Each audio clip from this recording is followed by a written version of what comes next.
जब तक यहाँ पे माइक पहुँच रहा है तो हम इस भाई से गुजारिश करेंगे, जो हमारा एक नॉन मुस्लिम ब्रदर यहाँ पे मौजूद हैं, वो सवाल पूछना चाहते हैं। जी भाई, आप मालूम कीजिए, अपना पहले नाम बताइए, अपना प्रोफेशन बताइए और फिर बताइए आपका सवाल क्या है। मेरी तरफ से सलाम सब बहन भाइयों को अस्सलाम वालेकुम, और ख़ास तौर पर जाकिर साहिब को और जितने भी यहाँ मेहमान बैठे हैं सबको मेरी तरफ से अस्सलाम वालेकुम।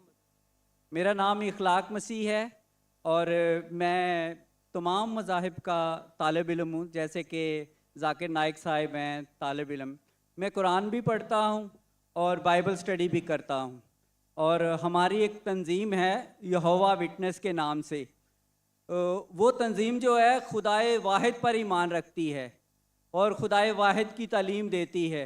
जैसे कि मसीह अस्सलाम ने यूहन्ना की इंजील 3 की 17 आयत में बताया है कि हमेशा की ज़िंदगी ये है कि वो तुझ खुदाए वाहिद और बारहा जिसे मैंने उसको पहचाने, खुदाए वाहिद को पहचाने।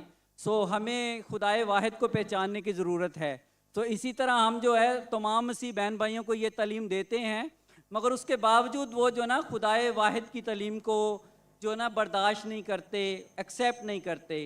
तो मैं जनाब जाकिर साहिब से ये बात कहना चाहता हूँ, क्योंकि मैं इनका बहुत फॉलोअर हूँ, क्योंकि जो भी ये बात करते हैं बड़ी दलील से बात करते हैं और जो दलील देते हैं वो बड़ी काबिल ज़िक्र होती है, काबिल गौर होती है। भाई आपका सवाल क्या है? सवाल ये है कि हमें मतलब हमारा ईमान कैसा होना चाहिए कि हम खुदाए वाहिद पे ईमान रखें और दूसरे लोगों को भी बता सकें इस चीज़ को वाज़े तौर पे। शुक्रिया। भाई साहब का सवाल है कि किस तरीके से हमें एक खुदा पे ईमान हो, और मैंने मेरे पहले सवाल का जवाब में कह चुका हूँ कि फॉर्मूला है सूरह इखलास, सूरा नंबर 112 आयत नंबर 1 से 4। कुल हुवल्लाहु अहद, कहो कि अल्लाह एक है, अल्लाहु समद, अल्लाह द एब्सोल्यूट इंटरनल, लम यलिद वलम यूलद, ना वो जनता है ना किसी से जना है, वलम यकुल लहु कुफुवन अहद, उसके जैसा कोई भी नहीं है। तो कोई भी शख्स अगर कोई भी खुदा की इबादत करता है, उसे कहता है खुदा, आपको इसको टेस्ट पे डालना चाहिए।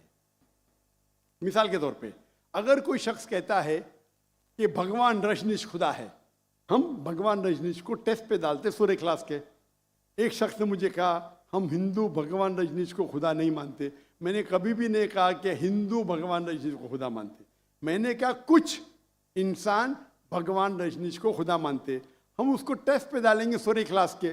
पहला टेस्ट है कुल हुवल्लाहु अहद, कहो कि अल्लाह एक है, क्या रजनीश एक है? आप हिंदुस्तान में देखेंगे हजारों लोग, हजारों इंसान अपने आप को भगवान कहते, वो एक तो नहीं है। लेकिन भगनी शख्स कहेगा नहीं नहीं मेरा एक ही है। Number 2 Allah Samad, Allah the absolute internal. के रजनीश एब्सोल्यूट इंटरनल था, क्या वो समद था? हम जानते हैं उसकी ऑटोबायोग्राफी में लिखा था कि भगवान रजनीश अस्थमा से सफर कर रहे थे, डायबिटीज मलाइटिस से। आप सोचो, खुदा को अस्थमा हो गया, खुदा को डायबिटीज मलाइटिस हो गया। तीसरा टेस्ट लम यलिद वलम यूलद, he begets not, nor is begotten, ना वो किसी को जनता है ना किसी से जना है। हम जानते हैं भगवान रजनीश के वालिदैन थे, वो यूपी में पैदा हुआ। उसके बाद वो खुद, उनके वालिदैन उसके डिसाइबल बनते, उनके भक्त बनते।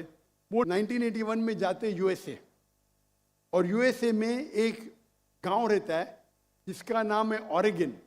उसके अंदर अपना इदारा कायम करते, कहते रजनीशपुरम। उसके बाद चंद साल बाद अमेरिकन गवर्नमेंट उसे अरेस्ट करती है और जेल में डालती है।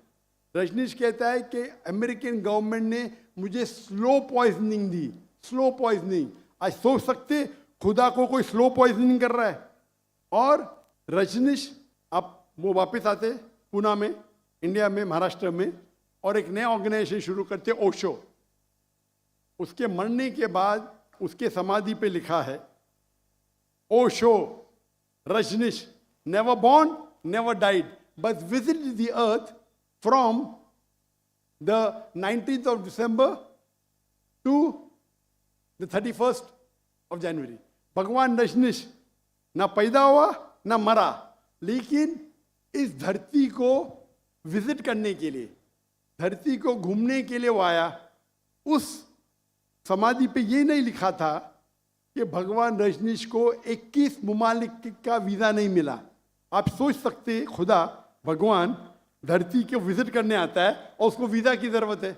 और आर्क बिशप ऑफ ग्रीस कहते हैं अगर आप भगवान रजनीश को नहीं निकालेंगे हम उसका घर जला देंगे।